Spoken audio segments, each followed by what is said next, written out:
महाराष्ट्रातील लाखो शेतकरी बंधू भगिनी गेले काही महिने पुण्यश्लोक अहिल्यादेवी होळकर शेतकरी कर्जमुक्ती योजना 2026 ची वाट पाहत आहे. अनेक जणांना अजूनही यादीत नाव दिसत नसेल, तर काहींना केवायसी बद्दल संभ्रम आहे, तर काहींना शून्य ITR भरली तर अपत्र होणार का अशी भीती वाटत आहे. मित्रांनो, तुम्ही जर आमच्या चॅनलला नवीन असाल तर सबस्क्राईब करायला अजिबात विसरू नका. चांगली बातमी अशी आहे की कर्जमुक्तीची प्रतीक्षा आता संपणार आहे. सहकार आयुक्त यांनी स्पष्ट केले आहे की पात्र शेतकऱ्यांची राज्यस्तरीय दुसरी यादी येत्या 15 दिवसात प्रसिद्ध होणार आहे. म्हणजे ऑगस्ट महिन्याच्या पहिल्या आठवड्यात यादीची येण्याची दाट शक्यता आहे. योजना काय देते? या योजनेत 2 लाख रुपयापर्यंत थकीत कर्ज असलेल्या शेतकऱ्यांना कर्जमाफी मिळते.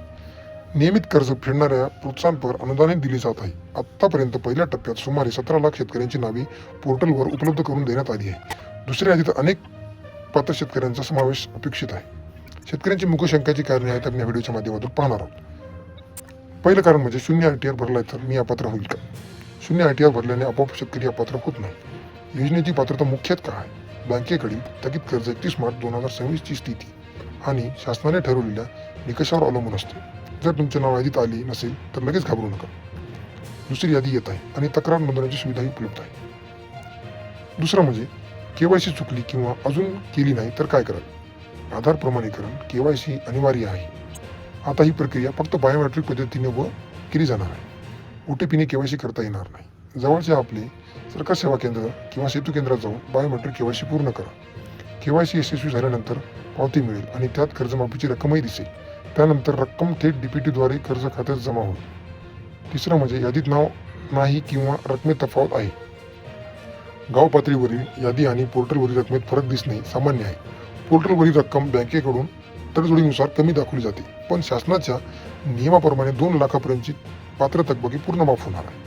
शेतकऱ्याला अतिरिक्त पैसे भरावे लागणार नाही. जर माहिती चुकीची वाटत असेल तर पोर्टलवर तक्रार नोंदवा. जिल्हास्तरीय समिती त्यांचे निराकरण करेल. चौथं म्हणजे व्याज आकारले जात आहे का? शासनाने जिल्हा मध्यवर्ती सहकारी बँकांना आणि संबंधित संस्थांना स्पष्ट आदेश दिले आहे की 1 एप्रिल 2026 नंतर पात्र थकीत रकमेवर व्याज आकारू नये. लाभ मिळेपर्यंत अतिरिक्त व्याज भरावे लागणार नाही. पुढे काय करायचे? पोर्टलवर नियमित तपासा की तुमचे नाव आले आहे की नाही ते. नाव आल्यास ताबडतोब बायोमेट्रिक KYC पूर्ण करा.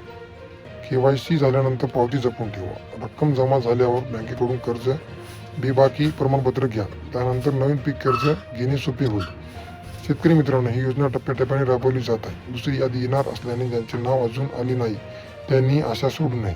सर्व माहिती अधिकृत पोर्टलवर आणि सहकार विभागाच्या अपडेटनुसार तपासा. अफवावर विश्वास ठेवू नका. धन्यवाद. असेच व्हिडिओ पाहण्यासाठी आमच्या न्यूज अपडेट चॅनलला नक्की सबस्क्राईब करा व समोरील बेल आयकॉन दाबा. जय जवान, जय किसान.